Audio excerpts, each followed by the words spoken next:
नमस्कार मित्रों, क्या मेरी आवाज़ आप लोगों तक पहुंच रही है? Can you hear me please?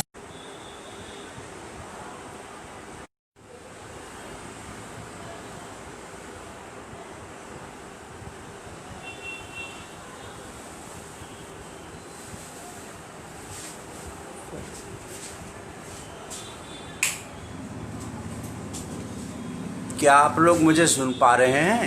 Someone has written something sir, on the screen. Just 2 minutes. आप Written. Someone has. Reconnect, trying to reconnect. No, it is already connected, sir. आप लोग मुझे सुन पा रहे हैं? Already. अपने प्रथम उपन्यास बिरहातु सुल्तान पर चर्चा करने के लिए कहा। अर्पण कुमारी टेलीफोन।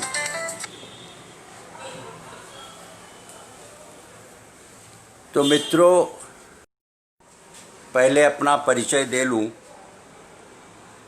जून 65 में मैं असम चला आया था।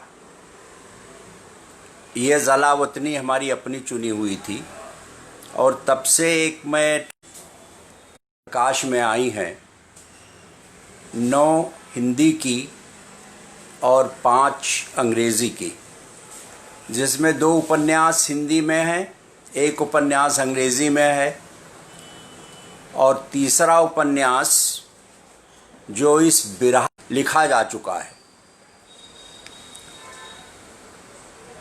वास्तव में मैं जीवन के 42 के बृहदारण्य में आप लोग भटक न जाएं या मैं ही ना भटक जाऊं, क्योंकि याददाश्त थकने लगी है। इसीलिए मैंने नोट बना लिया है जो कुछ मैं कहूँगा।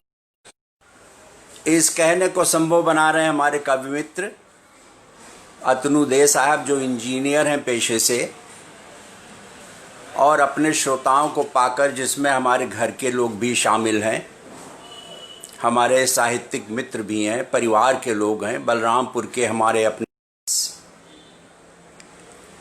बिरहातु सुल्तान मेरा प्रथम सृजित उपन्यास ही नहीं, अपितु पहली सृजित समग्र रचना है।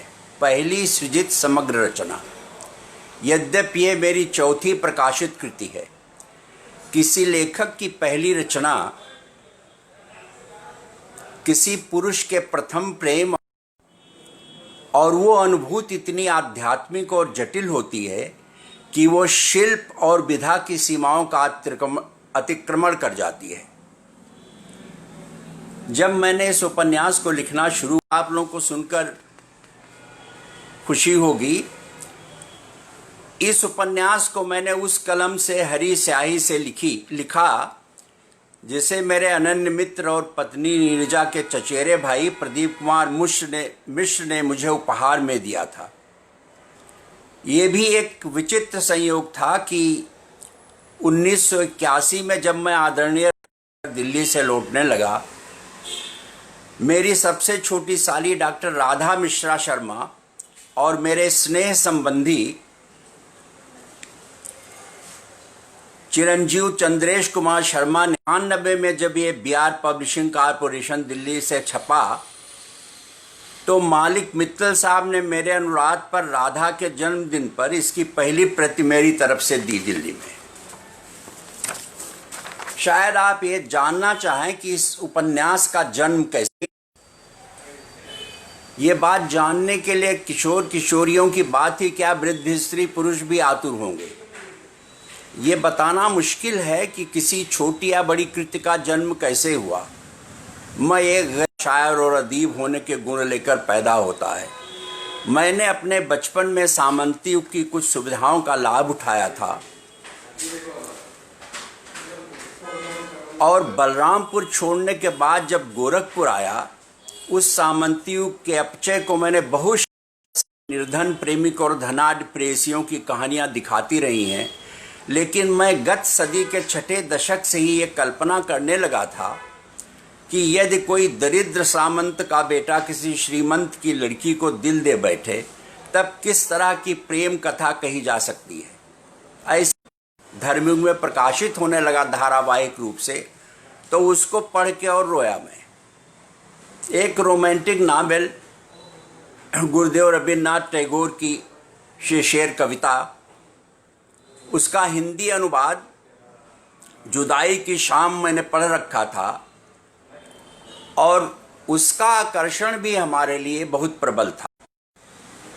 तो ये सारी चीज़ें चेतन या अचेतन मन में बहुत दिनों से गूंज रही थी। मैं हिंदी में कोई रोमांटिक उपन्यास लिखना चाहूँगा। 7वें दशक तक साम्यवादी गतिविधियाँ उग्र हो गई थी, और कोलकाता में कुछ लोग प्रातः स्मरणीय रवींद्रनाथ टैगोर के विरोध में इसीलिए खूब मुखर हो उठे थे कि उनका साहित्य ऐसे पात्रों का सृजन कर चुका है जो हस्तदंती मीनारों में रहते हैं। ये में शेक्सपियर के नाटकों के मंचन पर रोक लगा दी गई थी।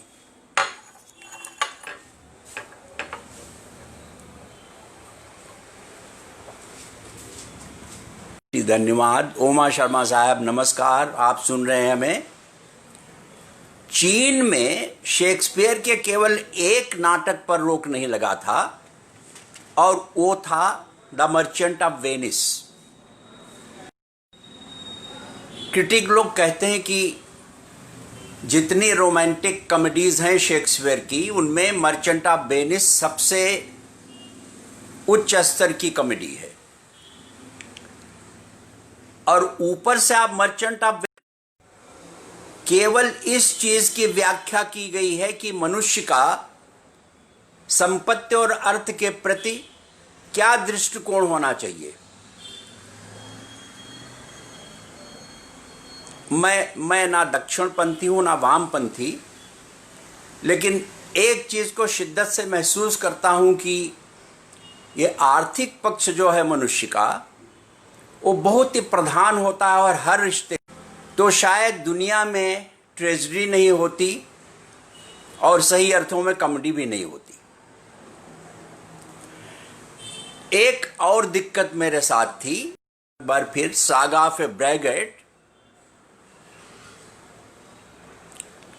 तो आप जानते होंगे कि मैंने जिद में आकर यह प्रण कर लिया था कि मैं किसी भी लड़की से प्रेम निवेदन नहीं करूंगा, या याचिका में प्रेम कथा में नए आयाम को दिखाना बहुत आवश्यक होगा, अन्यथा यह कृति बेरहमी से रिजेक्ट कर दी जाएगी। साहित्य के हर विद्यार्थी की तरह मुझे भी ये समझना आता था कि संसार का 90% रोमांटिक साहित्य कचरे की टोकरी में डाल दिया जाता है, लेकिन जो थोड़ा सांश रह जाता है वो सर्वोत्तम माना जाता है। ये जोखिम भरा काम था, लेकिन ये जोखिम मैंने उठाया। और बिरहा तो सुल्तान, और उसके बाद जो दूसरी कृति हमारी आई बनानी, तीसरी कृति उसी का तीसरा आयाम जो लिखा जा रहा है उपन्यास के रूप में, उसमें मुख्य थीम जो है वो प्रेम नहीं है। का भूगोल जानना समझना पड़ा। ये भी कैसा संयोग है कि जब मैंने बिरहा तो सुल्तान और बनानी दोनों उपन्यासों को मल्लिकाए अफसाना कृष्णा सोबती साहिबा को 2003 में भेजा, उन्होंने मातृ सुलभ स्नेह से दोनों उपन्यासों को पढ़ा, दर्ज किया था कि स्त्री पात्रों के चित्रण में मैं कभी कभी बहुत निष्करुण हो गया हूं। जब ये प्रश्न मैंने पूछा, वह हंसकर बोली, देखिए उदय भान जी, मैं फेमिनिस्ट नहीं हूं। आपको ये भी सोचना चाहिए कि बलरामपुर से दूर पूरे 38 वर्षों तक डिफू में रहते हुए आप बनारस की पृष्ठभूमि में कैसे कोई उपन्यास लिख सकते थे। उपन्यास को पढ़ते हुए ऐसा लगता है कि आपने यहीं बनारस में जन्म लिया है, लिखाई पढ़ाई यहीं हुई है। कृष्णा सोबती साहिबा ने कहा कि ईश्वर ने आपसे ये उपन्यास लिखवाया है, आपने नहीं लिखा है, आयन कोट। मेरा प्रश्न केवल इतना था कि क्या मैंने इस उपन्यास में स्त्रियों के पक्ष में सारे तर्क दिए हैं या नहीं। उपन्यास था कि विश्व साहित्य में रावण जैसा जटिल, बहुआयामी और पूर्ण समग्रता में बना पात्र, जिसे अंग्रेजी में राउंड कैरेक्टर कहते हैं, शायद एक भी नहीं है, और ऐसे पात्रों का सृजन बहुत कठिन होता है। पश्चिमी साहित्य में तो मनोविज्ञान के जाने बगैर राउंड कैरेक्टर का सृजन लगभग असंभव था, देखना चाहता था। इसीलिए भारती की सुधा, गुनाहों के देवता की नायिका सुधा, और गली आगे मूर्ति है कि नायिका किरण नागर की कोई धुंधली सी छाया को अलग होना था, और ना तो उसे सर्वगुण संपन्न बनाना था और ना ही उसे अंग्रेजी उपन्यास की नायिकाओं की तरह बिंदास, सेक्सुअली बोल्ड और हद दर्जे की विद्रोहिणी। मुझे फिट्जजेराल्ड के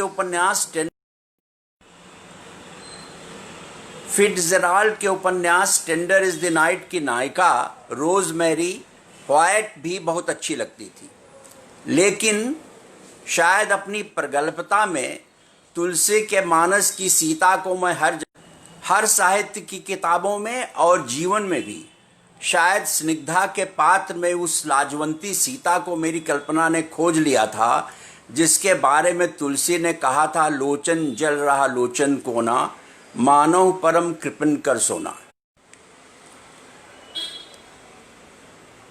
किंतु बदलते हुए युग की अनुगूंज उत्तर प्रदेश में भी सुनाई पड़ने लगी थी।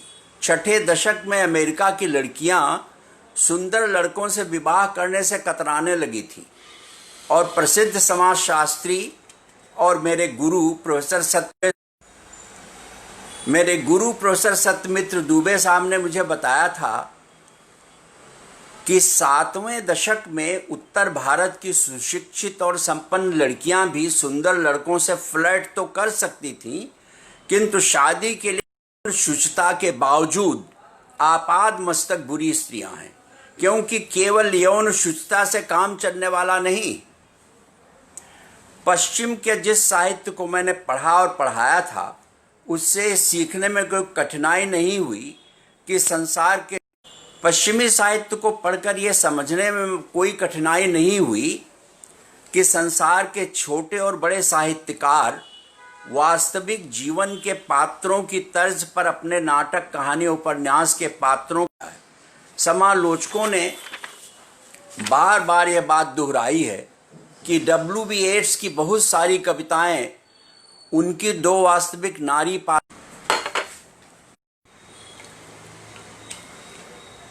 सौभाग्यवश ना मुझे कोई मार्डगान मिली, ना लेडी ग्रेगरी, लेकिन माम की एक बात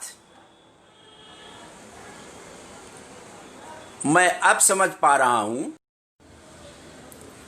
माम जब लोगों से मिलते थे, खास करके समुद्री जहाजों में, तो तमाम लोगों के चेहरे पर वो नोट ले लिया करते थे, अपनी डायरी में लिख लिया करते थे और बाद में उसका प्रयोग करते थे। माम ने अपनी कथा दी समिंग अप में एक बड़ी मजेदार बात कही है, I have painted easel pictures not frescoes. मेरे पात्र चित्राधार वाले चित्र हैं, मंडोदक चित्र नहीं। पात्र सृजन का यह सिद्धांत चाहे जितना महत्वपूर्ण हो, मेरे मर्यादावादी परिवेश में कट रहा है बीच बीच में। मैं ये कहना चाहता कि इस सिद्धांत को भारत के लोग नहीं एकदम से रख सकते, मान सकते, क्योंकि हमारा भारत का कट रही आवाज। पहला ड्राफ्ट जब उपन्यास का तैयार हुआ तो मुझे ऐसा लगा कि कुछ पात्रों को रीटच करना पड़ेगा। नायक डॉक्टर संजय सिंह को कई पाठकों ने लेखक का ही प्रतिरूप माना। इसमें वह लड़कियां भी थीं जो मेरी शिष्याएं थीं कि जीवन संगनी मैडम लीला दुबे तो ये तक कह गई कि उनका शिष्य एक चोटिल व्यक्ति है। दुबे सर ने उनसे बार बार कहा कि उदय कहीं भी किसी भी कोने से मेरे जैसा नहीं है, वो हर कलाकार की तरह अकेला है, लंबी कतार है, जिनमें मेरे शिष्य प्रमुख हैं। साथ ही मैं संजय की तरह आक्रामक नहीं हूँ। जब इस प्रथम उपन्यास की पहली टंकित प्रति प्रूफ के लिए मेरे अंग्रेजी विभाग में आई, अंग्रेजी ऑनर्स की लड़कियां मेरे सहकर्मियों की अनुमति से शायद बिरहातुल सुल्तान में जो समर्पण है उसे आप भी सुनना चाहें। मैं कोट करता हूँ, आई कोट, 26 वर्ष पहले तुम्हारी कलम मेरी उंगली से टकरा गई थी। तब तुमने लगभग मानी। मुझे आशंका है कि इस रोमांस बिरहातुल सुल्तान की कथावस्तु तुम्हारे हृदय में न चुभ जाए। 26 वर्ष बीत गए, पिता की अनुमति दें। 1993-94 में ये उपन्यास गुवाहाटी से प्रकाशित दैनिक हिंदी सेंटिनल में धारावाहिक रूप से आने लगा।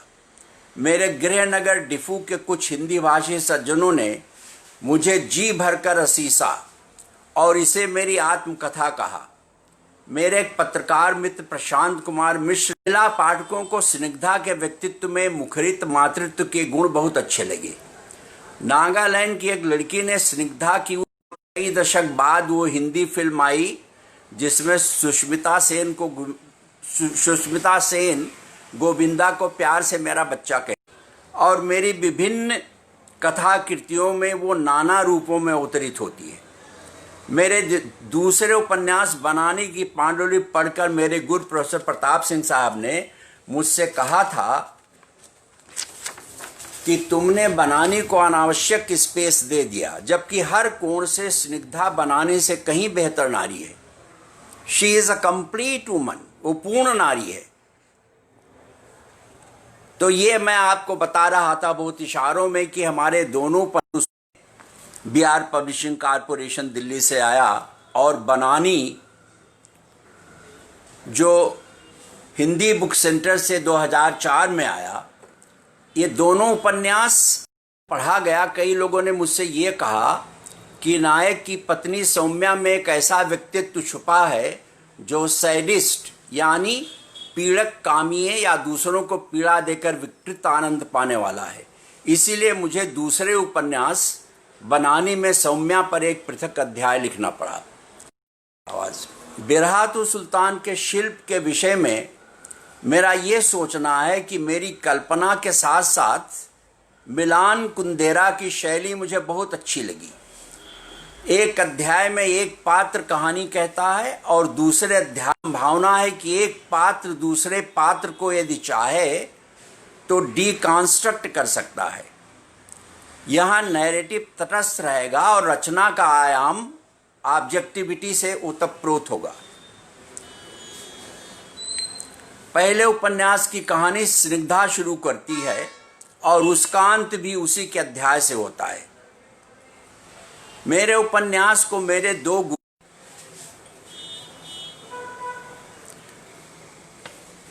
बिरहातुल सुल्तान को मेरे दो गुरुओं ने पढ़ा। तब पंडित विद्यानिवास मिश्र सर नभाटा के मुख्य संपादक थे। उन्होंने चिट्ठी लिखकर साहित्य में मनोविज्ञान के प्रयोग को खूब सराहा और प्रोफेसर प्रताप सिंह सर सुल्तान बनानी से बेहतर कृति है। हिंदी के मूर्धन्य कथाकार जयशंकर ने प्रथम उपन्यास के डायलॉग की प्रशंसा की और कहा कि स्निग्धा का कहा केवल एक वाक्य उपन्यास को सार्थक बना जाता है। स्निग्धा ट्राइबल क्षेत्र में अपना करियर शुरू किया। मैंने अपनी व्यक्तिगत महत्वाकांक्षाओं का परित्याग कर दिया था। बस इतना संतोष है कि आदिवासियों की दो पीढ़ियों को अपनी सेवाएं दे सका हूं और उनके बारे में लिखता रहा हूं। उपन्यास केंद्रीय पात्र स्निग्धा से शुरू होता है और उसी के अध्याय से समाप्त भी। नायक संजय को डॉक्टर राही मासूम रजा की ये कविता बहुत पसंद है। जब से मैंने जन्म लिया है अपने को प्यासा पाया है। मैंने इस जीवन की लंबी अवधि में ये महसूस किया है कि जीवन प्यास की एक अंतहीन यात्रा है। इससे जुड़े दूसरे उपन्यास बनानी और इसमें पानी का बिंब बार बार आया है। लेकिन 22 से मैं मीग्रेन, आधा सीसी और अनिद्रा रोग से परेशान था। उस समय मेरा भतीजा दिनेश डिफू में प्री यूनिवर्सिटी में पढ़ रहा था। लगभग 2 बजे रात तो मेरी स्टडी में आता और जब मैं नींद में होता मच्छरदानी लगाकर बल्ब बुझाकर चला जाता। इसकी प्रेस कॉपी उसी ने बनाई थी और मैंने कहा था I promise you a pair of shoes.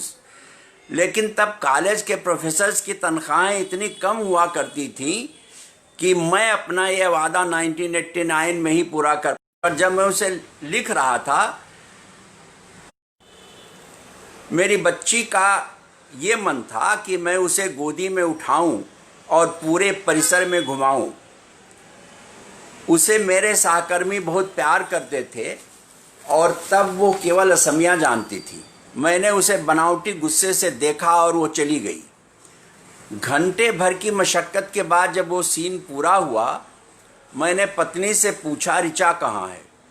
फिर मैंने उसे सिटिंग रूम के सोफे पर सर टिकाए खड़े खड़े सोते हुए देखा। पूरे चेहरे पर हताशा, बेचारगी और आक्रोश के घनीभूत भाव लिखे हुए थे। आज मैं सोचता हूँ कि जब कोई लेखकों वाली दीवानगी अपना लेता है तो उसके बच्चे बुरी। अब मैं उपन्यास का पाठ करूं चुनिंदा अंशों का। इसके पहले मैं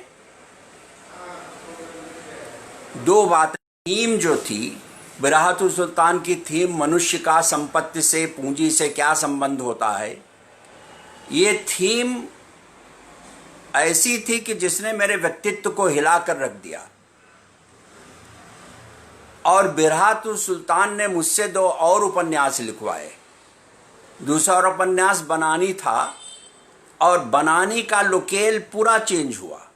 बिराहतुल सुल्तान के लोकेल में उत्तर प्रदेश है, बनारस विश्वविद्यालय है, दिल्ली। लेकिन बनानी के परिवेश में अमेरिका है, पूरा भारत है और मुख्यतः असम का एक काल्पनिक ट्राइब डिफू ही समझ बैठे थे। डिफू नहीं है, वो काल्पनिक शहर है। डिफू की चर्चा है उसमें, लेकिन एक दूसरा शहर है।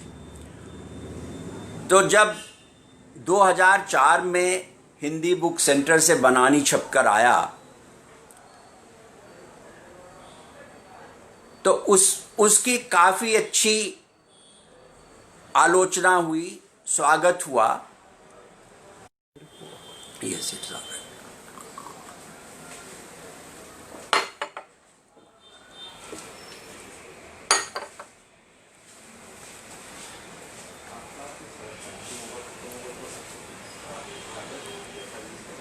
और फिर ये बनानी जो है, बनानी उपन्यास में मैंने फिर स्निग्धा का लौटना दिखाया और वो पूंजी की क्या सीमाएं हैं अच्छी तरह समझ लेती है। और इसी बात को लेकर मैंने इस उपन्यास की ट्रायोलॉजी कंप्लीट, तीसरा उपन्यास है वो अंग्रेजी में अब तक लिख रहा हूं। इन दोनों उपन्यासों को कुछ लेखकों ने ये कहा कि सौम्या के प्रति बहुत कठोर हो गया हूं मैं, और मुझे दुख है कि कुछ काफ़ी बड़े लोगों ने बनानी पढ़ा लेकिन सौम्या के कट जाता है। बहुत काफ़ी विद्वान लोगों ने पढ़ा बनानी को। हिंदी बुक सेंटर दिल्ली से आया था, लेकिन कोई सौम्या, डॉक्टर संजय सिंह की पत्नी के व्यक्तित्व में जो तिरछापन है उसको ठीक से कोई पकड़ नहीं पाया। मैंने उपन्यास में एक चाबी दी है इसकी, लेकिन मुझे यह कहते हुए दुख हो रहा है कि हमारे परिवार के अंदर भी कोई समझ नहीं पाया इसको। और जो पारंपरिक लोग थे, तो जिस परिवार में सौम्या का जन्म हुआ वो परिवार खूब अच्छी अंग्रेजी बोलता है, धनी है, व्यापारी परिवार है, लेकिन उस समय अंग्रेज़ों की नकल करते थे लोग, खास करके हिंदी भाषी लोग बहुत नकल करते थे। और सौम्या की माँ एक जगह कहती है कि मैंने अपने बच्चों को स्तनपान नहीं कराया। उसका परिणाम ये हुआ कि 3 बेटियां थी, एक बेटा था, बेटा तो अब नॉर्मल हो गया। 2 बड़ी बेटियों का चरित्र के व्यक्तित्व में जो तिरछापन आया उसका कारण यह है कि वो माँ के स्तनपान से वंचित रह गई। स्तनपान है। तो मैं अब शुरू करता हूँ कुछ चुनिंदा अंशों को पढ़ने के लिए। जैसा कि मैंने बताया कि ये 4 अध्यायों में है। स्निग्धा से शुरू होता है, फिर कनेक्शन में दिक्कतें आ रही हैं। मैंने ये कहा कि 4 अध्यायों में है और उपन्यास केवल 116 पृष्ठों का है। पहले स्निग्धा का अध्याय है, फिर डॉक्टर प्रियंवदा का है, फिर संजय का है और अंत में स्निग्धा से समाप्त होता है। अब बनारस से शुरू होता उपन्यास। बनारस नगर आज किसी वृद्ध दैत्य की झुर्रीदार हथेली पर टिके खिलौने की तरह दिख रहा था। बस हर आदमी पानी चाहता था। बार और बार मेरी जुबान सूख जाती। एक आदिम प्यास मेरे शरीर से चलकर मन तक पहुंच गई थी। ना प्रिय पंक्ति गुनगुनाने लगती, जब से मैंने जन्म लिया है अपने को प्यासा पाया है। मैं एक बात बताऊं, पूरे उपन्यास में प्यास और पानी के चित्रकल्प भरे हुए हैं और यही इसकी आत्मा को आलोकित करती है। ये प्यास जो है, आज के दिन की शुरुआत ही अजीब थी। ठीक ब्रह्म बेला में मैंने एक सपना देखा था। रामनगर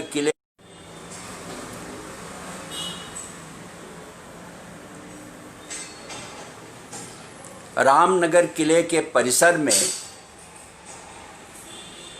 नर्म हरी धूप पर संजय ने अपना झक सफ़ेद रुमाल बिछा दिया, जिस पर मैं बैठी हूँ। धानी और प्याजी रंग की सीप की चूड़ियाँ मेरे सामने बिखरी हैं, जिन्हें एक एक कर वो मेरी दोनों कलाइयों में सरकाता जा रहा है।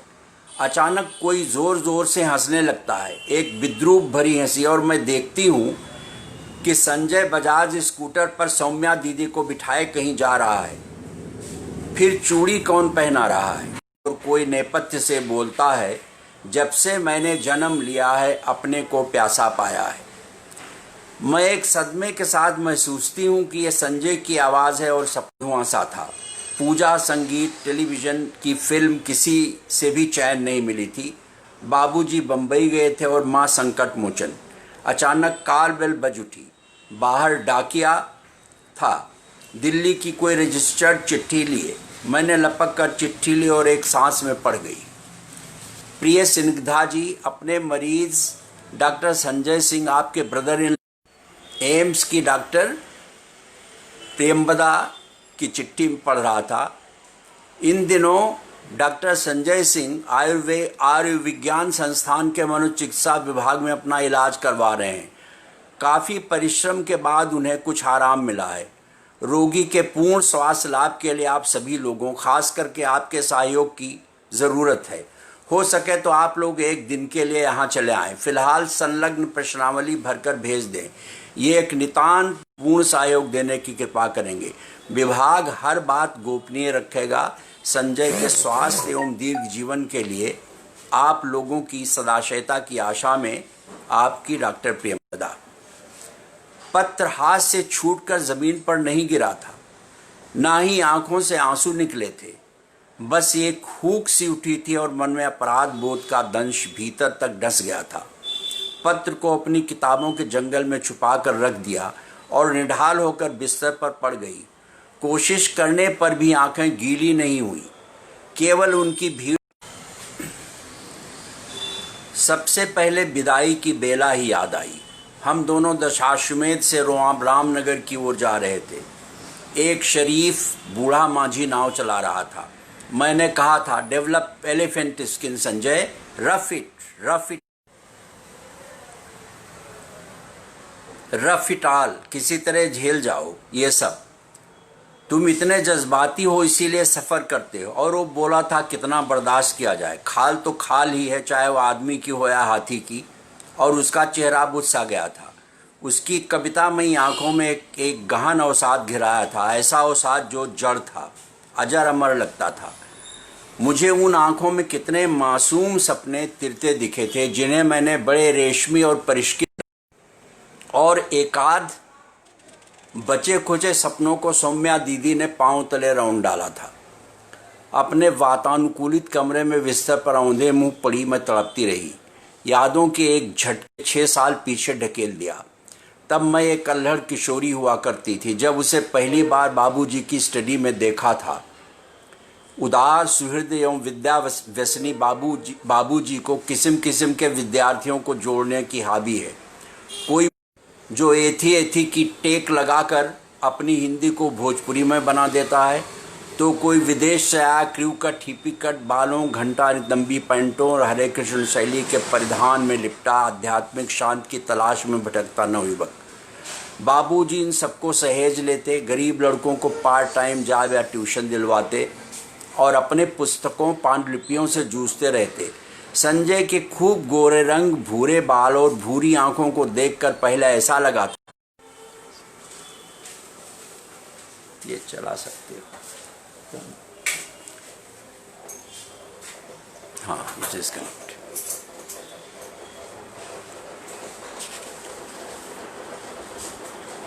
संजय के खूब गोरे रंग, भूरे बाल और भूरी आंखों को देखकर पहले ऐसा लगा था कि कोई जर्मन लड़का है जिसे बनारस की तीखी धूप ने तपाकर भूरा बना दिया है। शुभ्र ललाट, गौरवर्ण, पतले होंठ, तीजो दीप्त आँखें, आहत अभिमान लिए हुए और कौंधती हुई गहरी प्रभावी आवाज़। फिर उसे हिंदी बोलते सुना था, उर्दू शब्दों का पुट, आभिजात्यपूर्ण लहजा, अपनी बात को ज़्यादा वजनी बनाने के लिए आवाज़ की पिच को नीचे ले जाने का तरीका, ये सब कुछ मुझे सम्मोहन में बांध रहा था। लगता था मैं हर श्रृंगार के नीचे खड़ी हूँ।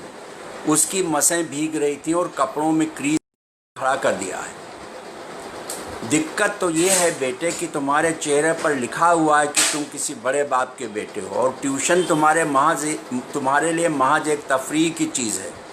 कहाँ ये लाल सुर्ख चेहरा, कहाँ बनारस की धूप और सकरी गलियाँ, ट्यूशन और माथा पच्ची। बाप प्रिंसिपल, माँ प्रोफेसर, इकलौती संतान, लेकिन लेना देना किसी से नहीं। ठीक है, go on fighting, I want you to keep your chin up. ये मेरे बाबूजी थे जो इस निर्वासित राजकुमार को आश्रय नहीं नैतिक समर्थन दे रहे थे। जब बाबूजी उसके लिए कोई संदर्भ ग्रंथ खोजने लगे, वो उठकर खड़ा हो गया। किसी राज उद्यान में लगाए गए छरहरे देवदारू की तरह लंबा और चिकना। बार बार इसी बात पर मुझे हैरानी हो रही थी कि इतने सुंदर लड़के के कपड़ों में क्रीज क्यों नहीं है। इसे पढ़कर देखो बेटे, बाबूजी बोले, तुम्हारे आर्टिकल का टॉपिक बड़ा एम्बिशियस है। ग्लास बाबूजी के हाथों में देकर मैं कपने में चली आई, लेकिन मेरे किशोर कान उसकी बात सुनने के लिए बैठे। पानी ज़्यादा ठंडा नहीं है, मैंने दूसरा गिलास थमाते हुए कहा। फ्रिज का पानी खत्म हो गया है और करंट नहीं है। कोई बात नहीं, थैंक्स। मेरी ओर देखे बगैर संजय ने पानी पी लिया था। बाबूजी ने परिचय कराया। संजय की पतली नुकीली उंगलियों को देखकर बरबस हंसी सी आ गई थी। कितनी कलात्मक बल्कि गर्लिश उंगलियां हैं, मैंने अपने आप से कहा था। संजय कर्ण पर कोई लेख लिख रहा था। चाय पर माँ भी आई। मुझे लगा संजय को देखकर उनकी आंखों में शताब्दियों का प्रेम उमड़ पड़ा है। कहीं माँ बाप से भी बगावत की जाती है बेटे की। माँ की आवाज़ में सारे नाते तोड़ केवल ट्यूशन के पैसे से काम चलाकर टॉप कर पाओगे।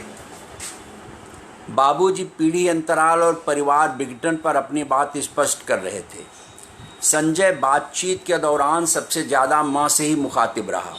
मेरी तरफ तो उसने देखा तक न था। बड़े आए जीनियस की दुम बनकर।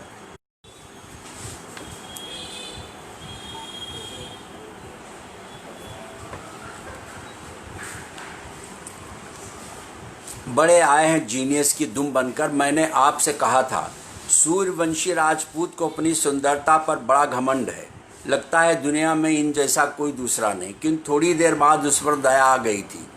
कभी वो माँ से तिरस्कृत कर्ण की तरह लगता, कभी संजीवनी विद्या की खोज में आए कच्छ की तरह।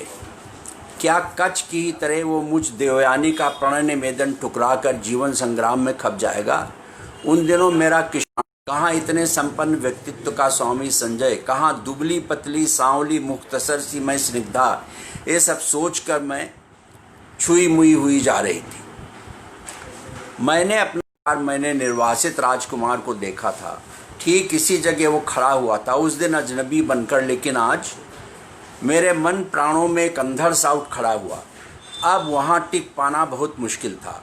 खिड़की के बाहर झांक कर देखा, बनारस नगर एक प्यासे कुत्ते की तरह हाँफ रहा था, रुक नहीं पा रही थी। ये सारी दौड़ धूप आखिर किस लिए है? आंखों की भीड़ बढ़ती जा रही थी। वैसे आने को तो बहुतेरे आते थे मेरे घर, लेकिन संजय का आना अपने आप में एक महत्वपूर्ण घटना होती।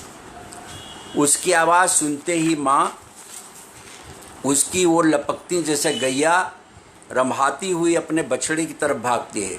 बाबूजी ना होते तो उसे दीवाने खास ग्रीन लेबल लिप्टन की चाय आती, जलजोग के रसगुल्ले और सूखे मेवों की स्पेशल प्लेटें लगाई जाती, सेहत के बारे में ढेर सारी हिदायतें दी जाती और व्यवहारिक होने की सीख पिलाई जाती। क्या माँ संजय में अपना बेटा ढूंढती रहती थी, या ये सब कोरा शिष्टाचार था, या किसी दुखियारे पर अपनी दया उंडेल कर मेरी जननी अपने तुच्छ अहंकार को सहलाती थी? कुछ भी कारण रहा हो इसका, उन दिनों मुझे लगता कि मैं किसी फिल्म का कोई दृश्य देख रही हूँ, और उसके घर आते ही मुझे लगता कि खुशियों का खजाना मिल गया है। आज वह पुराने दिन दिल पर दस्तक देने लगे थे। कभी होता और माँ उसे तरुण तपस्वी कहकर छेड़ती। वह किशोरावस्था के अल्हड़ दिन थे जब बादल देवदूतों के कपोल से दिखते थे और संजय मेरा प्रिंस चार्मिंग था। जब मैं सुनती कि वो ट्यूशन कर कर थक गया है और कई दिनों तक घर नहीं आ सका है तो मेरा दिल डूबने लगता। लेकिन संजय को बहुत दिनों तक मेरी मानसिकता का कोई ज्ञान नहीं था। उसे तो बहुत दिनों बाद मालूम हुआ था कि स्निग्धा, उसकी गुरपुत्री, अपने माँ बाप की इकलौती बेटी, उसके सपने देखने लगी है। फिर पटाक्षेप हुआ था। सौम्या सिंह मेरी मौसेरी बहन बन। सौम्या लंबी, तेज तर्रार, हल्का मांसल शरीर, नुकीली नाक और सोने सा चमचमाता आंखों में कौनता रंग, कसता हुआ भड़कीला कुर्ता और चूड़ीदार पाजामा, पाँव में ज़्यादातर कोल्हापुरी चप्पलें जिनकी संख्या दर्जनों में थी, अंदर जूतियाँ। ज़्यादा मार्ट दिखने के लिए वे कभी कभी झक सफ़ेद या गहरे काले रंग की टाइट पैंट भी पहनती, जिससे उनकी देह यष्टि पूरे तालमेल के साथ उभर आती। वह अपनी गर्दन एक तरफ झटक कर हल्के अनुनासिक स्वर में कॉन्वेंटी अंग्रेज़ी झाड़ती, जिनमें bastard, bullshit, sad son of a bitch जैसी गालियों का दिल खोर कर इस्तेमाल किया जाता। हालांकि उनके होंठ ज़्यादा पतले नहीं थे और भौहों तथा बरौनियों को घना नहीं कहा जा सकता था, लेकिन सुराहीदार गर्दन और सांचे में ढले मांसल नितंबों की सुघड़ता ने उनकी इसकी क्षतिपूर्ति कर दी थी।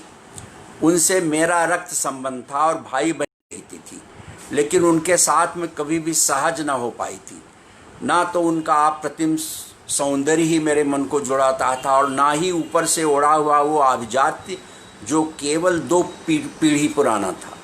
माँ और बाबूजी के आग्रह के बावजूद वो हमारी कोठी में न रहकर कीर्ति कुंज चली गई, जहाँ वह गर्मी पड़ते अनावश्यक कपड़ों का ढोंग उतार कर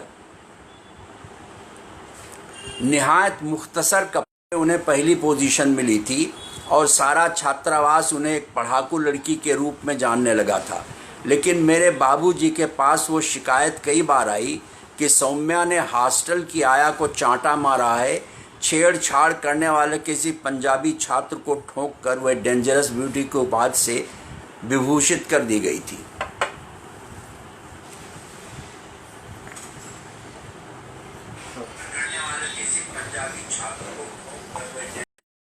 सौम्या दीदी के व्यक्तित्व की सबसे बड़ी विशेषता थी उनका बौद्ध भिक्षुणी का सा संयत मन, जिस पर किसी भी पुरुष का सम्मोहन नहीं चल सका था।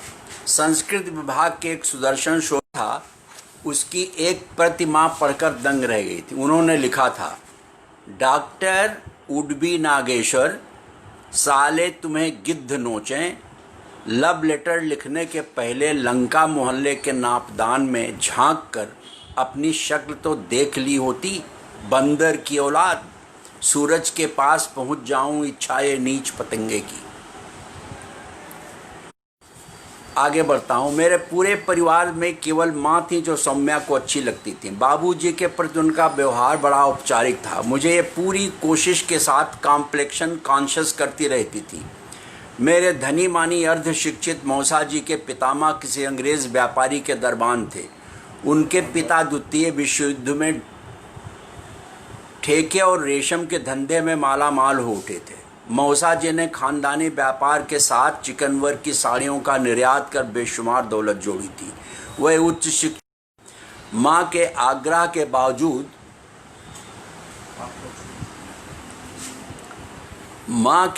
के बावजूद वह हमारी कोठी पर नहीं ठहरी। संजय को भी एक ट्यूशन से अपना खर्च निकाल रहा था। उसके मांसपेशियां भरने लगी थीं और सीना बेहद चौड़ा हो गया था।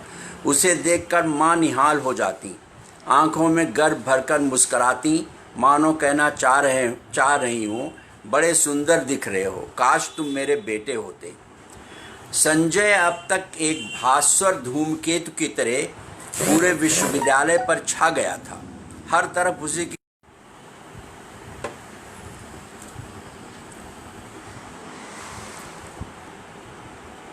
परिश्रम से चकनाचूर होकर एक दिन वो घर आया। उसके कपड़ों में सलवटें थीं और चेहरा थका थका सा दिख रहा था। मैं एकाएक बोल पड़ी, अगर आप मेरे दादा होते मैं कभी आपको इतनी मेहनत नहीं करने देती। नवंबर का गुलाबी जाड़ा शुरू हो चुका था। रात के 9 बजे थे। हॉस्टल पहुँचते पहुँचते उसका डिनर ठंडा पड़ जाएगा और वो भूखा दिख रहा था। क्या कहा, अगर मैं तुम्हारा दादा होता? दादा नहीं तो भला और क्या? उसने मुझे स्नेह भरी झुड़की दी। तब अपना ख्याल रखा करिए आप। मैंने बहुत खुश होकर कहा था, क्या सौम्या दीदी इधर नाप कर गई तो आपकी शान में बट्टा लग जाएगा। मैंने उसे टीज किया। माँ और गुरु को बेटी को कैसे नहीं देता नोट्स? नोट देना आपका बड़प्पन था या प्रतिस्नेह? मैंने ढीठ होकर पूछा था और संजय के चौड़े माथे पर हल्के तेवर उभर आए थे। फिर वो पूरे बनारस में शायद मेरा ही घर था जहां संजय कहने पर या कभी मांग कर भी खाना खाता था। खाने के लिए कुछ पूछती भी हो या खाली बकर बकर ही करती चली जा रही हो? माँ के स्वर्ग से मैं चौंकी और किचन की तरफ भागी। वहाँ से अंगूर का रायता लेकर निकली तो माँ संजय को छेड़ रही थी। पूरे बनारस में एक संजय सिंह है जिस पर सौम्या जान छिड़कती है। बाकी लड़के तो उस शेरनी को फेस ही नहीं कर पाते। संजय को सौम्या की तरफ ढकेलना चाहती हैं तो फिर मेरा अस्तित्व कहाँ रहा? मेरे तन बदन में आग लग रही। नोट वगैरह तो दे ही देता हूँ माँ, पर किसी लड़की का इतना चिपक्कू होना बड़ा एम्बैरसिंग लगता है। Had I been you, I would have been proud of myself। माँ का स्वर मिठास और वात्सल्य में डूबा हुआ था। मैंने रायते का डोंगा मेज पर रख दिया। माँ मौसी जी से फ़ोन पर बात करने चली गई थी। बड़ी लंबी खिंचती है दोनों की गुफ्तगू, मैंने सोचा और संजय से मुखातिब हुई। संजय दादा, आप मुझे दुधमोही बच्चे मत समझ।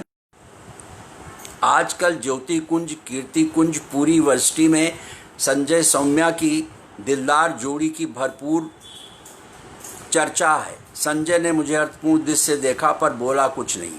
मैंने उसे फिर छेड़ा, कहिए कैसी लगती है मेरी सौम्या दीदी आपको? वासव दत्ता की तरह, या संचारणी दीप शिखैव रात्रो इंदुमती की तरह, या अनाघ्रातम पुष्पम कुशलम मनोहर कर रहे, या तन्नी श्यामा शिखर दिशना एक क्षणी की तरह? संजय ने खाना खत्म कर सौंफ उठाई। मैंने अपनी आंखों में ढेर सारी रसिकता भरकर कहा, आज जापानी गुड़ियों का एक पार्सल आया है, सजा कर किसी अभिसारिका किसी शैली में आज मैंने उसे आमंत्रित किया था। कब तक गुड़ियों से खेलती रहोगी? संजय की आवाज़ एकदम धीमी थी। लगा वो सेंटिमेंटल हो रहा है। क्या मैं इतना मूल लड़की को तन्वी समझने की भूल करूँगा? उसकी आवाज़ अब फुसफुसाहटों में बदल चुकी थी। मुझे लगा आज कुछ होकर रहेगा। तन्वी तो तुम हो स्निग्धू, कब से तुम्हें संजो कर रखा है मन प्राणों में, कैसे समझाऊं तुम्हें? और तभी एक चमत्कार हो गया। संजय ने मुझे एकाएक बाहों में भींच लिया। किसी भी पुरुष का यह पहला स्पर्श था। पहले उसने मेरे कंधों को छुआ, फिर होंठों से, फिर माथे को। लगा था हर श्रृंगार बरस रहे हैं। बाहर चांद उभरने लगा था और 80 से मानस पाठ की पंक्तियां स्पष्ट सुनाई पड़ रही थी। प्रीत पुरातन लखै न काहू। मेरे मूर्छित शरीर का छंद समा जाना चाहता था संजय के वरिष्ठ वक्ष में, परंतु गरजते सागर सा उसका पौरुष इस तरह संयत था कि मेरे माथे को छूकर लक्ष्मण रेखा के उस पार जाने से कतराता रहा। अच्छा लगा ना मेरा कलेक्शन? कहाँ कहाँ से मंगवाई हैं। अपनी ऊंची थी कि माँ सुन सकें। संजय एक और हट गया। कैसे थे वो दिन? उस रात 3 बजे तक सो न सकी थी। संकोच, प्रेम, संस्कार और भावुकता के धुंध में लिपटी रातें। बाबूजी की स्टडी अकेले में पढ़ती और चुपचाप रोती। मैं उन दिनों एक एक पल बढ़ रही थी और बढ़ने की पीड़ा महसूस कर रही थी। उधर संजय पर सौम्या दीवानी हुई जा रही थी। जानती हो स्निग्धू, तुम्हारी हमशीरा जीजा ने 4 चिट्ठियां एक साथ थमाई हैं। सस्ते अंग्रेजी उपन्यासों की भाषा को चुरा कर न जाने क्या क्या कूड़ा कचरा लिख दिया है। कसम खुदा की सर भन्ना जाता है पढ़कर।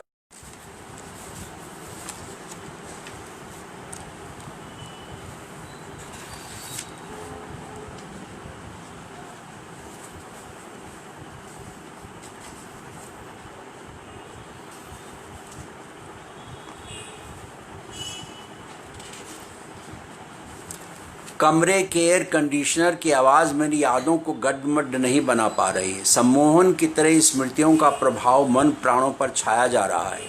वर्षा के बाद दूर की पर्वत श्रृंखलाओं का दृश्य जिस तरह निखर उठता है, उसी तरह सामने निकले थे। पहले मोंगा रेस्तरां के नीम अंधेरे में हमने आइसक्रीम ली और जाने क्या क्या फुसफुसाते रहे। फिर नई सड़क से अंगूर खरीदा और शाहनाद की तरफ लपक। नॉट सो फास्ट स्निग्धू, उसने धीरे से मेरे कंधे को छुआ। तुम्हारी प्रतीक्षा तथागत को नहीं मुझे है। सुना है शनै शनै ग्रंथा शनै पंथा। मुझे आज कैसा तो लग रहा है। कैसा लग रहा है? मैंने एक अजीब जोड़े को देखते हुए पूछा था।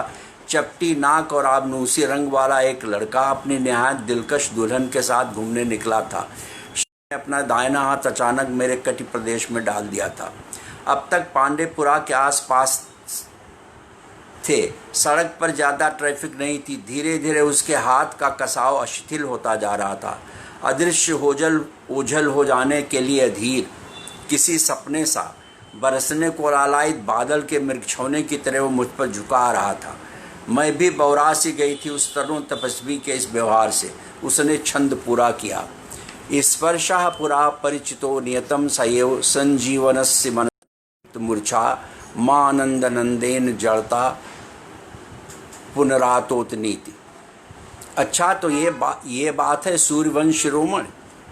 अब इस उत्तर रामचरितम उद्धृत करता है और मैंने ये कोशिश की है केवल बिरहातु सुल्तान और बनानी में ही नहीं, मैंने जितनी भी प्रेम कथाएं लिखी हैं मैंने ये बताने की कोशिश की है love is not a monkey business. वो प्लेटॉनिक लेवल पर हमेशा प्रेम रहा है, वो कभी निम्न लेवल तक गया।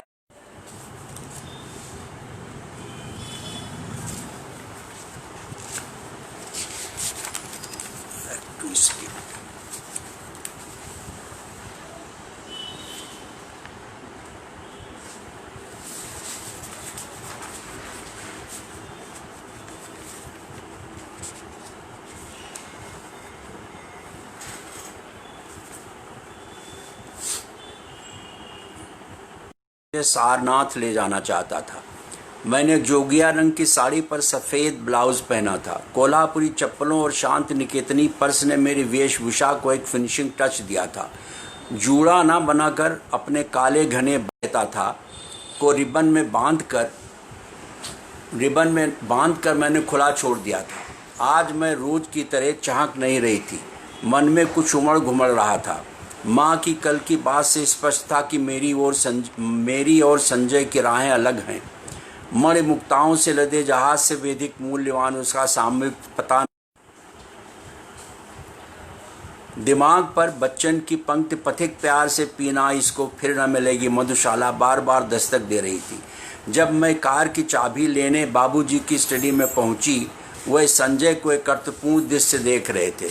मेरी आंखों की गहन उदासी और संजय की अनावश्यक प्रसन्नता का अर्थ उन्होंने अवश्य समझा होगा। बाबूजी, संजय दादा मुझे सारनाथ ले जाना चाहते हैं। मैंने आंखें नीचे करके कहा। जाओ बिटिया, बाबूजी बोले। फिर संजय से मुखातिब, देखिए गौर से, सचमुच किसी मध्ययुगीन निर्वासित राजकुमार की तरह दिख रहे हो। बाबूजी ने बड़े गर्व और वात्सल्य से संजय की तरफ देखा, परंतु पता नहीं क्यों संजय के लिए कहे गए निर्वासित राजकुमार शब्दों ने मेरे मन के कोमलतम तारों को छू दिया। सचमुच आज वो अपने आदर्श नायक कर्ण की तरह ही लग रहा था। किसी सम्राट पिता की छत्र छाया से वंचित, अपनी द्रौपदी के लिए पूर्णतः योग्य होने के बावजूद अयोग्य ठहराए जाने के ताप शाम में झुलकता हुआ एक अभिशप्त निर्वासित राजकुमार, माँ बाप के होते हुए भी घर परिवार से बहिष्कृत, गलियों की खाक छानता हुआ, सौम्या के शब्दों में गुरु की कृपा भीख मांगता हुआ बेचारा संजय। और अचानक मेरी आंखें छलछलाईं। क्या हुआ बेटा? माँ ने कुछ कहा तो नहीं? बाबूजी ने प्यार से मेरी पीठ थपथपाई। नहीं तो सर, संजय ने धीरे से कहा।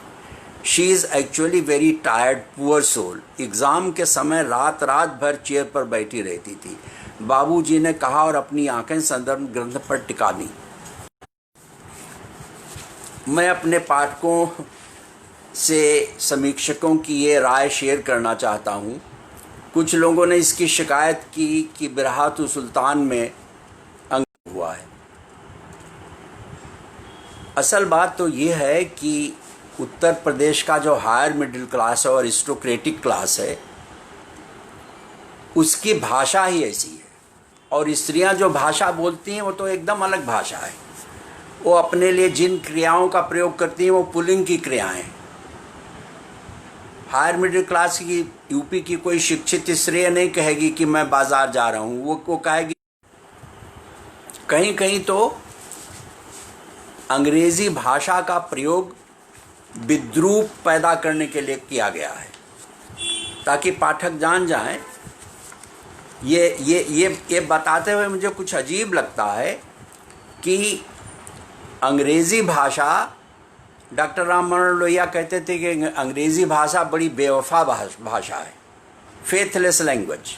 जब कोई कहता है 10 far and no further, तो उसका मतलब है कि इतने नज़दीक आए लेकिन और नज़दीक आने की कोशिश मत करना।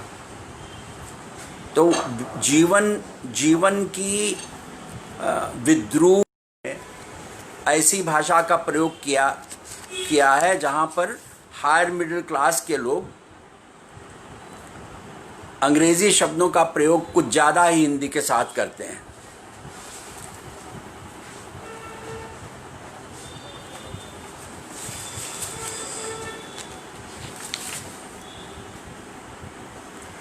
आगे सुनिए।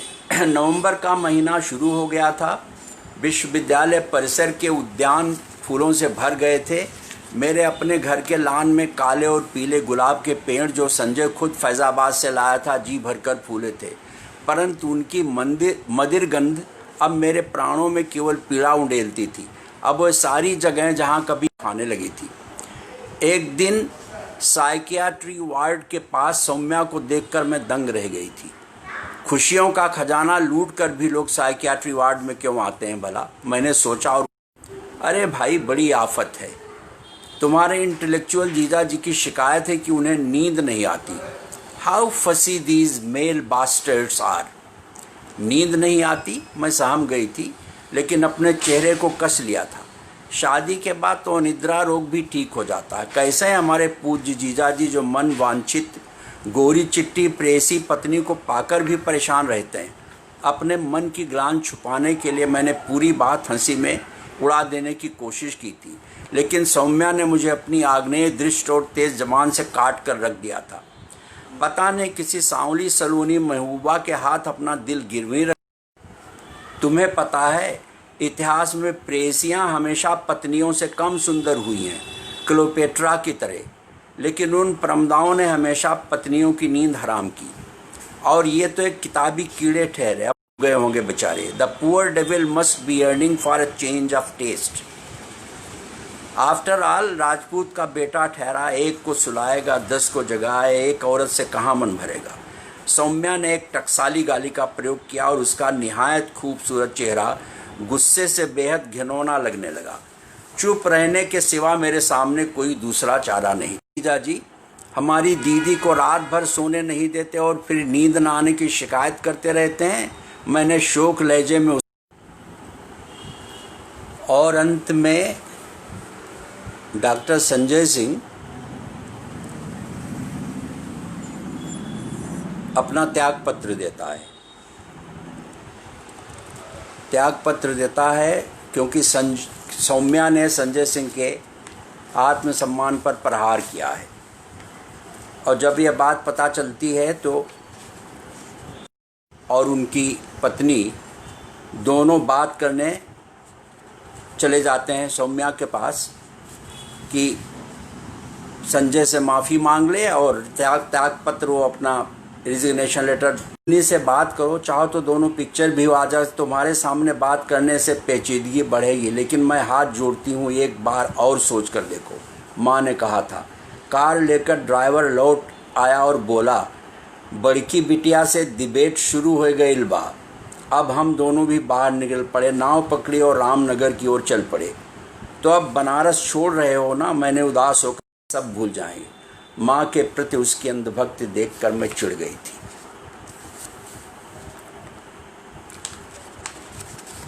कुछ ऐसा भी होता है कि उसे भूल पाना असंभव होता है। उसने मेरी उंगलियां अपनी आंखों पर रख ली। मैंने कोई आपत्ति नहीं की। मुझे उसकी पुरानी टिप्पणी याद आई, जिसकी उंगलियां इतनी पॉइंटेड और डेलिकेट होती हैं, वो लड़की कभी निष्ठुर नहीं हो सकती और क्लमजी नहीं हो सकती। एकदम तुम्हारी तरह हो, तुम्हारी तरह शरीफ, आर्टिस्टिक, कवितामयी आंखों वाला, लेकिन इतना ज़िद्दी और अव्यवहारिक नहीं। मेरे दुर्गुणों की लिस्ट बहुत बड़ी है। ज़िद्दी, अव्यवहारिक, संस्कृत का पंडित, छोड़कर गोरी पर झपट पड़ने वाला लंपट, गंवार और जाने क्या क्या। आखिरी दो तो कभी नहीं सुना। मैंने धीरे से कहा, अपनी दीदी से पूछो, कुछ भी कहो, शादी के बाद तुम मुझे भूलने लगा कि तुम गए थे। इतना दुख हुआ था कि जहर खाकर मर जाऊं। ईट्स की लाइनें याद आने लगी।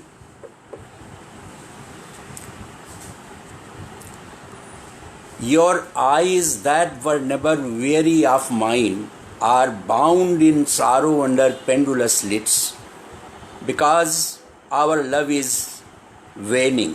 संजय ने कविता की अगली पंक्तियां पढ़ी।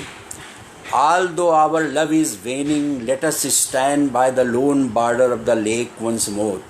Yes, when the poor child passion falls asleep, how far away the stars seem, and how far is our first kiss, and ah, how old my heart.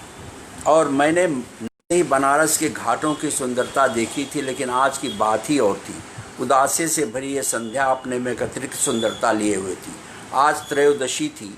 एक बड़ा सा चांद अहल्याबाई घाट के मंदिर पर अटक कर रह गया था, अपने हाथ से बनाए गए एक दर। अब सोचती हूँ कितना प्रतीकात्मक था ये उपहार।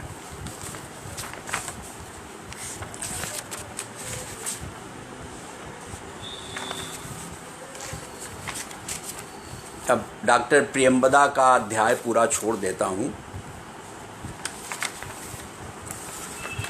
डॉक्टर प्रियंबदा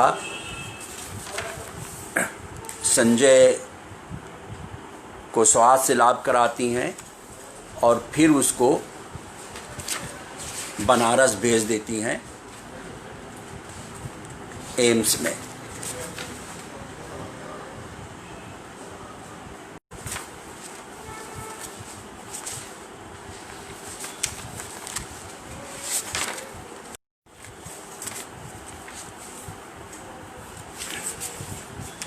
अब अंतिम अध्याय पर मैं आता हूँ। आज सुबह 3 स्निग्धा से ही अध्याय नावल समाप्त होता है। आज सुबह 3 बजे ही आंख खुल गई थी, बत्ती गुम थी और सारा बदन पसीना पसीना हो रहा था। अभी अभी एक सपना देखा था कि नया विश्वनाथ मंदिर केना और गुलाब के फूलों से लहला उठा है। मंदिर के परिसर के बीच एक बड़ा तरनताल है जिसमें लग जाती है और मेरी प्याजी साड़ी जिसे संजय ने बनर्जी के गालों में गढ़े पड़ जाते हैं। उस दिन आपसे बताना भूल गई थी, उनका केस यहाँ रिफ़र कर दिया गया है। हालांकि वह 90% अच्छे हो चुके हैं, लेकिन यहाँ आपका पूरा कोऑपरेशन चाहिए। बड़ा नाजुक मोड़ है मरीज़ के लिए। मैंने धीरे से अपना सिर डॉक्टर बनर्जी के कंधे पर टिका दिया। उनका घर आ गया था। अपनी स्टडी पर दस्तक देते हुए मिस बनर्जी बोली, doctor Singh, there is a surprise for you. और फिर एक्सक्यूज़ में कहकर वह खिसक गई। हाय संजय, क्या हो? सीधे उसके सीने में समा जाना चाहती थी, लेकिन पैताने बैठ गई। उसकी प्रिय पंक्ति याद आई, चरणों में झुक झुक कर पाया अपने प्रियतम का आलिंगन। कभी सोचा भी न था कि वो एकदम हिप्पी जैसा धुआं धुआं सा, केवल आंखें नहीं बदली थी।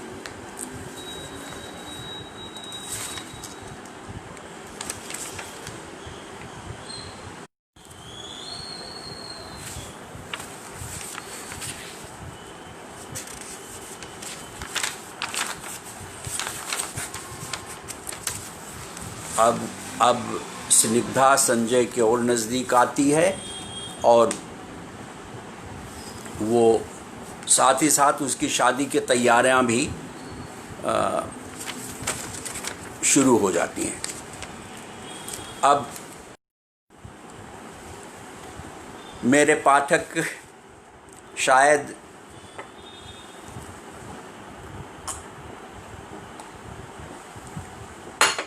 मेरे बलरामपुर की थोड़ी सी चर्चा सुनकर खुश होंगे, खास करके हमारे स्निग्धा और स्निग्धा की माँ बलरामपुर जाती हैं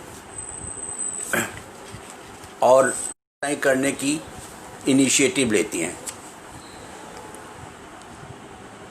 उसी में बलरामपुर का एक छोटा सा सीन है, आप सुन लें। फिर मेरे साथ बलरामपुर पहुंचकर माँ ने जैसे खुशियों का खजाना ही पा लिया था। 20 बड़े कमरों की शानदार हवेली से उसका परिवार रहता था। माँ की आंखें चमक उठी थीं उस परिवार का राजसी वैभव देखकर, लेकिन मेरे को देखकर सरोज की माँ ने नाक भौं सिकोड़ना शुरू कर दी थी। हमदर्दी है, मेरे सरोज ने उसे पसंद भी कर लिया है, मगर आप तो जानती हैं कि इस घर में बड़े ठाकुर साहब का हुक्म मुगल बादशाहों जैसा चलता है। जब तक वो दिल खोलकर लड़की को पसंद नहीं करेंगे, कुछ होना। लट्ठमार अवधि पर उतर आई। बहन जी, बात सफा कही थे, बुरा न मानो, बड़े ठाकुर को सांवला रंग रास नहीं आएगा। लेकिन जब सरोज भैया चाहते हैं, माँ गिड़गिड़ाई थी। उनका चेहरा देखने लायक था, लेकिन सरोज की माँ ने उनका वाक्य पूरा नहीं होने दिया। ठाकुराइन साहिबा, अब ज़्यादा मुँह न खुलवाइए। तो हमारे बलरामपुर में 20 बीघे के जमींदार हैं, ना तो हमारे बाप को अंगूठा दिखाएं। ये तो महापापी प्रतापी राज खानदान है।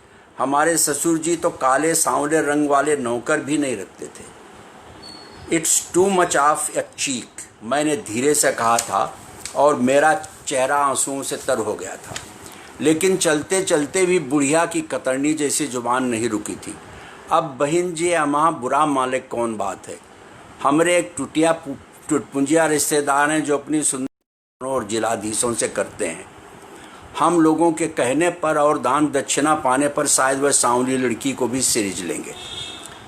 माँ, अब बर्दाश्त के बाहर बात हो रही है, मैंने माँ को लगभग घसीटते हुए कहा था। और दरअसल हर तरफ कंपटीशन है। You have to learn how to survive. तुम जैसी औरतों ने इस प्रतिस्पर्धा को इस सीमा तक पहुंचा दिया है। माँ, अपने वंश संस्कार और आबजात पर बड़ा गुमान था तुम्हें। अब तुम सब समझी किसी का दिल दुखाना कैसा लगता है। जिस सांवले रंग को बलरामपुर की ठकुराइन नौकरानी तक नहीं बनाना चाहती, उसे ही कोई पूछता था। कभी वो भी एरा गरा न एक नर पुंगो, जिसके सामने सरोज जैसे रईस जादे पानी भरते मुझे ही नहीं तुम्हें भी सर आँखों पर बिठाता, एक बेटे से भी ज़्यादा इज्जत देता तुम्हें। अच्छा हुआ जो तुम्हारा अहंकार चकनाचूर हो गया। आज संजय की कर शिव अपनी बहन बहनोई की तरह तुम्हें भी दामाद नहीं अफसर चाहिए। ज्ञान चरित्र शराफत का कोई महत्व नहीं है तुम जैसे लोगों के लिए। मैं जी भर कर बोली थी, उस दिन लगा था अपनी जबान ने मेरे को झकझोरा था। मेरी जबान थक गई थी, लेकिन आंसू थे कि थमने का नाम नहीं ले रहे थे। बलरामपुर से बनारस तक की उस पराजय यात्रा में आंसू बहते ही जा रहे थे। नहायत खूबसूरत लड़के भी प्रेम के नाम पर काली कलूटी खूबसूरत लड़कियों से शादी करते हैं, लेकिन यह नारी है जिसने दूसरी नारियों की राहें इतनी मुश्किल बना दी हैं। ये वोहदा उस स्त्री के कलुषित मन की उपज है जिसमें अकाल महत्वाकांक्षा काली नागिन की तरह कुंडली मारे बैठी रहती है।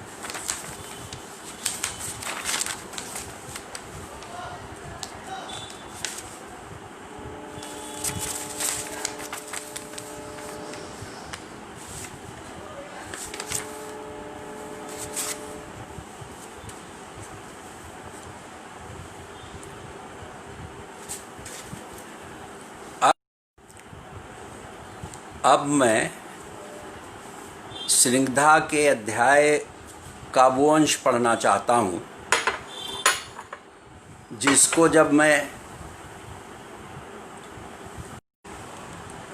लेकिन मैंने अपने बच्चे को झिड़क दिया था।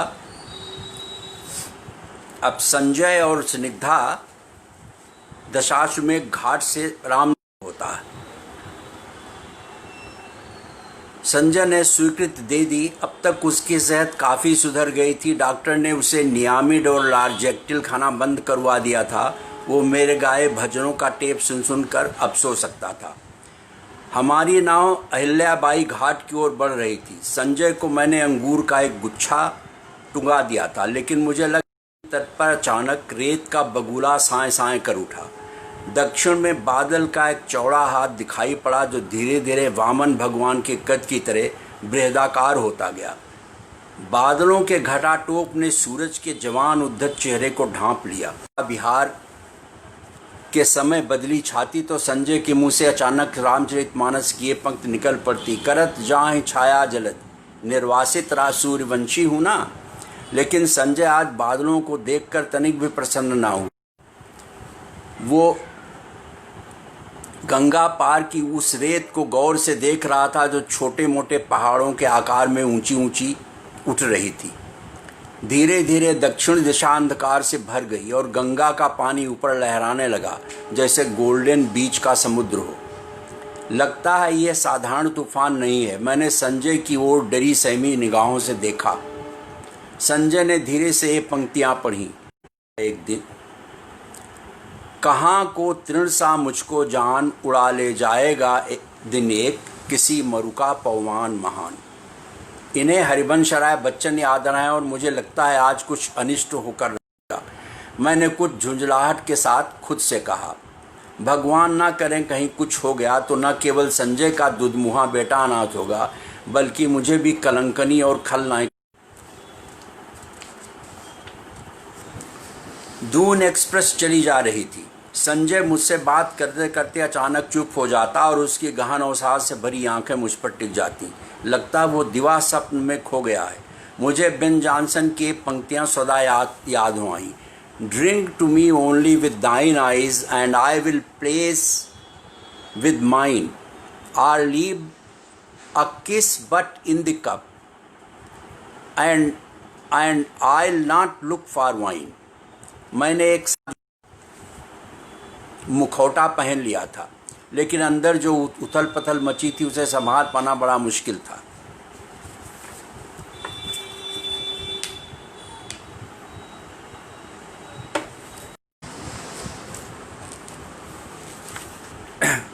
स्निग्धा मौसा मौसी के घर जा रही है। उसकी शादी ठीक हो गई है और संजय उसके साथ जा रहा है दिल्ली के लिए। और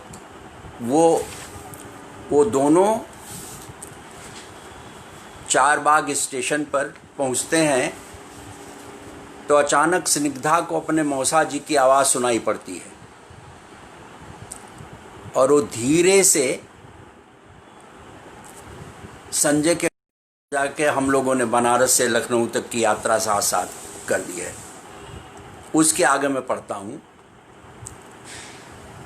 चार बाग आने वाला है, शायद मौसा जी किसी को मुझे रिसीव करने के लिए भेजें। मुझे लखनऊ अपने हाथ से बनाया है आम का मीठा अचार तुम्हारे लिए, करेले के भरवे और ठंडे पराठे। कोई परिचित ना मिला तो लखनऊ में ही खाना खा लेना। तुम्हें पता है आज तुम्हारी शादी की दूसरी सालगिरह है। और संजय, मैंने उसके चेहरे को अपनी हथेलियों में भरकर उसके माथे को सूंघा, एक ममतालु माँ की तरह। माई चाइल्ड, मैंने तुम्हें केवल दुख ही दिया है, माफ़ कर देना मुझे। मैंने झुककर उसके पाँव पर मत्था टेका और नीचे उतर गई। नीचे उतरते ही मेरी निगाह मौसी जी पर पड़ी। मेरे मुंह से निकला, कुली कुली, जल्दी जल्दी मेरे। संजय तीर की तरह दंदनाता हुआ बाथरूम में घुस गया। मैंने हाथ जोड़कर मौसा जी को प्रणाम किया। एक सांवली सी स्मार्ट प्रौढ़ा ने अनुराग को गोद में उठा रखा था। संजय का मिनिएचर सा दिख रहा था।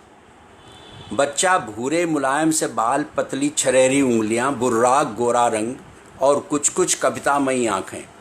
ये मेरे समधी ने बेटी, मौसा जी ने परिचय कराया। अब मैंने गोरे चिट्टे तेज तर्रार अमिताभ बच्चन से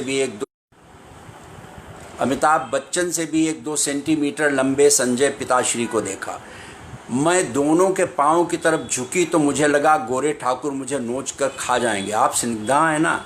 जी पापा, आई मीन अंकिल। मैं एकदम नर्वस हो रही थी।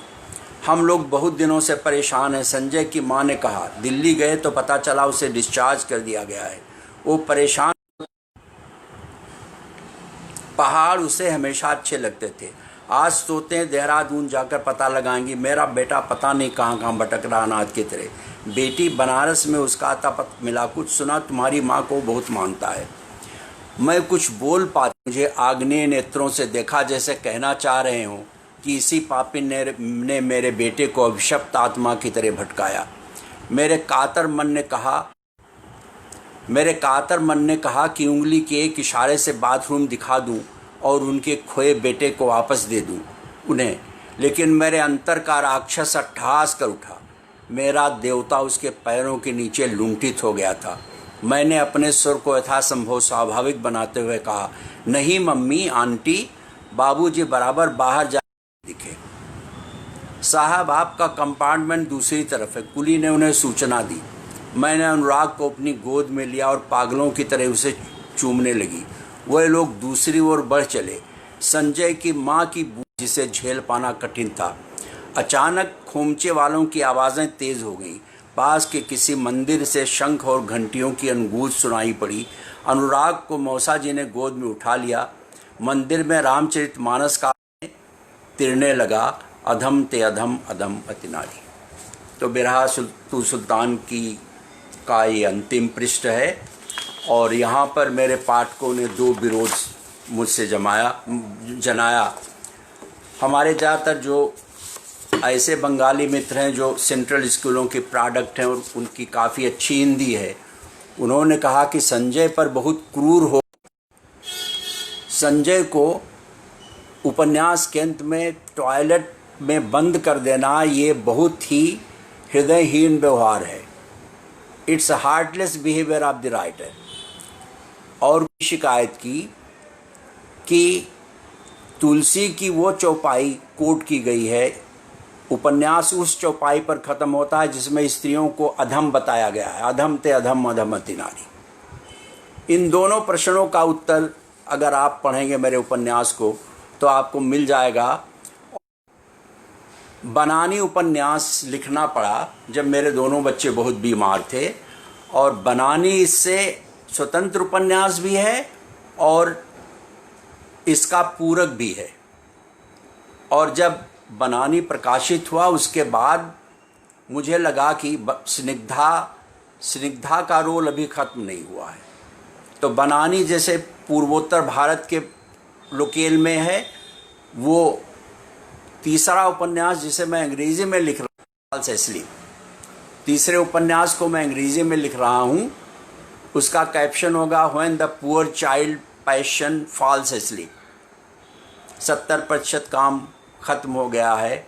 अब 30% माफ़ी मांगना चाहता हूँ। सेशन बड़ा लंबा हो गया है, आप लोग बोर हो गए होंगे और हृदय तल से आपको आभार व्यक्त करता हूँ कि आपने इतने धैर्य के साथ हमारे उपन्यास और now it has to be saved.